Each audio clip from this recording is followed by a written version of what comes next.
கடந்த 2 நாட்களுக்கு முன்பாக விளையாட்டு சங்கத்தில், அவர் ஒலிம்பிக் சங்கத்தில் சீனியர் தலைவராக இருக்கீங்களா, சீனியர் துணைத் தலைவராக இருக்காரு. இந்த விளையாட்டு வீரர் அசோசியேஷன் கூட்டம்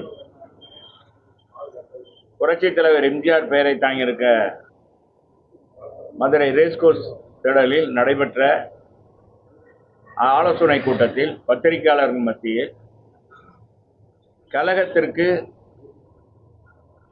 சிறுமை விளைவிக்கின்ற மாதிரி சில செய்திகள் பத்திரிகையிலும் ஊடகங்களிலும் அவர் கொடுத்த பேட்டி வந்தது. எனவே மாவட்ட நிர்வாகிகள் அனைவரும் உட்கார்ந்து பேசி மாமன்ற உறுப்பினர்களுடைய கருத்துக்களையும் கேட்டு பொதுச் செயலாளருடைய கருத்துக்களையும் கேட்டு இன்றைக்கு இருக்கிற கால சூழ்நிலையில் அவருடைய இந்த ஊடகத்தில் அவர் கொடுத்த பேட்டியானது மிகப்பெரிய அண்ணா திராவிட முன்னேற்ற கழகத்துக்கு, அது மதுரை மாநகர் மாவட்ட கழகத்துக்கு மிகப்பெரிய பின்னடைவும் ஒரு இழிச்சொல்லும் ஏற்பட்டது. எனவே அன்பு தம்பியிடம் விசாரித்தோம். அவர் உண்மையிலே மன வருத்தம் அடைந்தார். நான் அந்த நோக்கத்தில் சொல்ல, விளையாட்டு சங்கத்துடைய தலைவராக இருக்கிறதுனால அதில் உணர்ச்சி வசப்பட்டு சில வார்த்தைகளை நான் பேசிவிட்டேன். எனவே அது குறித்து நான் விளக்கம் கொடுத்து விடுகிறேன்னு சொன்னேன். எனவே எங்கிட்ட கொடுத்துட்டார், மாமன்ற உறுப்பினரிடத்தையும் கொடுத்து விட்டார், கழக நிர்வாகிகளிடத்திலையும் சொல்லிவிட்டார். இருந்த போதிலும் அறைக்குள் நடந்தால் தெரியாது, நீங்கள் தான் உலகம் பூரா போட்டு வெட்ட வெளிச்சமாக எங்கள் கட்சியை ஒரு வழி பண்ணணும்னு செய்கிறீங்க. எனவே உங்கள் மூலமாகவே அவருடைய பதிலை நீங்கள் பெறுவது தான் சரியாக இருக்கும் என்று எங்கள் அவைத்தலைவரும் எங்களுடைய துணைச் செயலாளரும் மற்ற நிர்வாகிகளும் கேட்டுக்கொண்டார்கள். மாமன்ற உறுப்பினர்களும் சொன்னார்கள். எனவே அதன் அடிப்படையில் உங்களை அழைத்திருக்கிறோம். அருமை தம்பி எங்களுடைய மதுரை மாநகராட்சியுடைய எதிர்க்கட்சி தலைவர் போற்றக்கூடிய அருமை தம்பி சோலையராஜா அவர்கள் இப்பொழுது உங்களிடத்திலே விளக்கமாக அது குறித்து கூறுவார். முந்தா நாள் 13/6/2026 எம்ஜிஆர் விளையாட்டு அரங்கத்தில் அனைத்து விளையாட்டு சங்கங்களின் கூட்டமைப்பு சார்பாக ஆலோசனை கூட்டம் நடைபெற்றது. அது சுமார் 6 மணி அளவில் நடைபெற்றது. அங்கே கிட்டத்தட்ட 25க்கு மேற்பட்ட அசோசியேஷன்கள், நான் அந்த கூட்ட அமைப்புக்கு தலைவராக இருக்கிறேன்.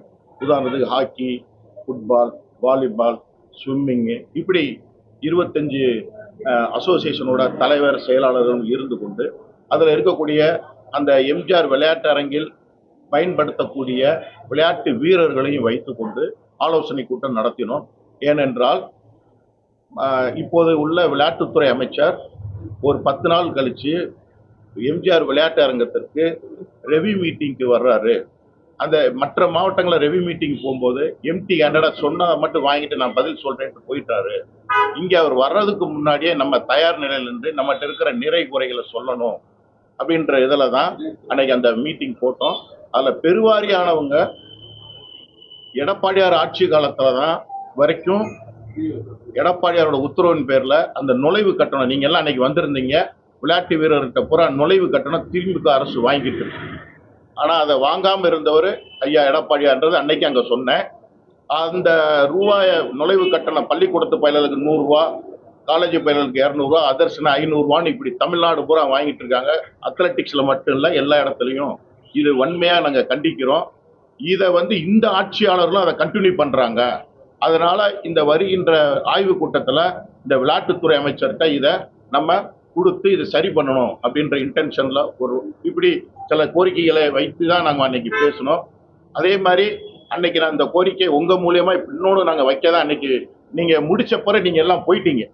நாங்கள் ப்ரெஸ் மீட் ஆலோசனை கூட்டத்துக்கு முன்னாடியே போயிட்டீங்க. அந்த ப்ரெஸ் மீட்டில் கிட்டத்தட்ட புரட்சி தலைவர் எம்ஜிஆர் அவர்கள் விளையாட்டு வீரர்களுக்குன்னு ஒரு ஸ்போர்ட்ஸ் கோட்டா ஏற்படுத்தினார்.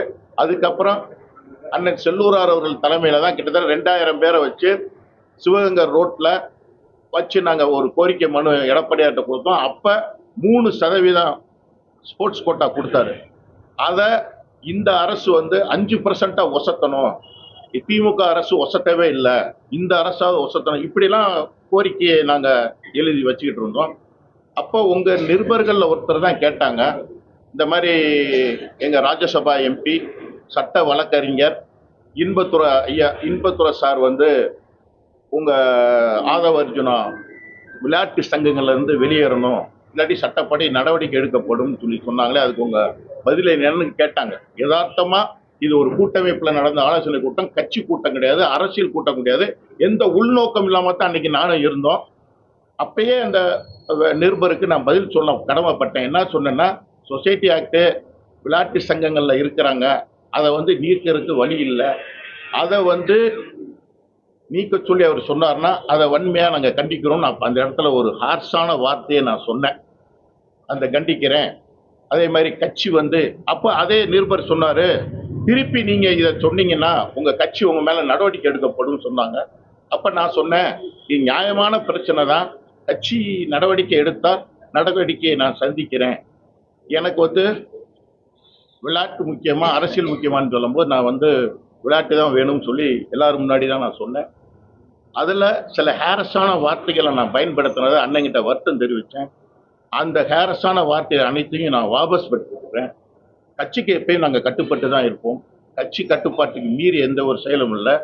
நாங்கள் எந்த சுத்தலையும் எந்த நேரத்திலையும் எதையும் நாங்கள் கட்சியை விட்டு போகிற எண்ணத்தில் நாங்கள் அந்த இடத்த பேசலை. ஆனால் இன்னைக்கு நாள் இது இல்லை, நான் எதையுமே சொல்லாதத செய்யாதத அவங்களா போட்டு தேவையில்லாத ஒரு இஷ்யூவை கொண்டு வந்திருக்காங்க.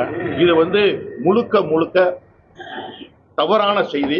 நீங்க எல்லாம் இருந்தீங்க, அப்படி ஒரு இன்டென்ஷன்ல நாங்க வந்து அந்த பேட்டியெல்லாம் அப்படி இல்லை. ஆனா இவங்க அந்த பேட்டியை பூரா அப்படி கொடுத்த மாதிரி பேப்பர்ல வித்தியாசமா, வீடியோல டிவியில கரெக்டா போட்டிருந்தாங்க. நாங்க என்ன பேசணுமோ அதை கரெக்டா செஞ்சாங்க. ஆனா அந்த பிரஸ் மீட்டுக்கு பேப்பர்காரங்க யாருமே வரல. உங்களுக்கு எல்லாத்துக்குமே தெரியும், டெய்லி பேப்பர் யாருமே வரல. அவங்களா ஒரு கைகால் மூக்கு வச்சு கண்ணு வச்சு பேசி இன்னைக்கு தேவையில்லாத ஒரு பிரிக்ஷனை எங்க மாநகர் மாவட்டத்தில் உருவாக்கி இருக்காங்க. அதுக்கு நான் வருந்துகிறேன். மாற்று கட்சியினர் இணையற விழால தாவேகா அமைச்சர் செங்கோட்டையன் வந்து அதிமுக என்ற கட்சி இருக்காது அப்படின்னு இன்னைக்கு வந்து முழுக்க எங்க மாநகராட்சி எதிர்கட்சி தலைவர் விளக்கம் மட்டும் போதும். அந்த விளக்கத்தை முழுக்க இதே பிரச்சனை தொடங்கிய இந்த அதிமுக கட்சியில அதிகமானவர் வந்து போய்கிட்டே இருக்காங்க. நீங்க கூட போறீங்க, குற்றச்சாட்டு வருது. அது உண்மையா சார்? அதிமுக முன்னாள் அமைச்சர் அதான் பதில் போக மாட்டேன்னு சொல்றீங்க. இல்ல நாங்கள் ஒண்ணுன்றாங்க, அதனால எது அதிமுக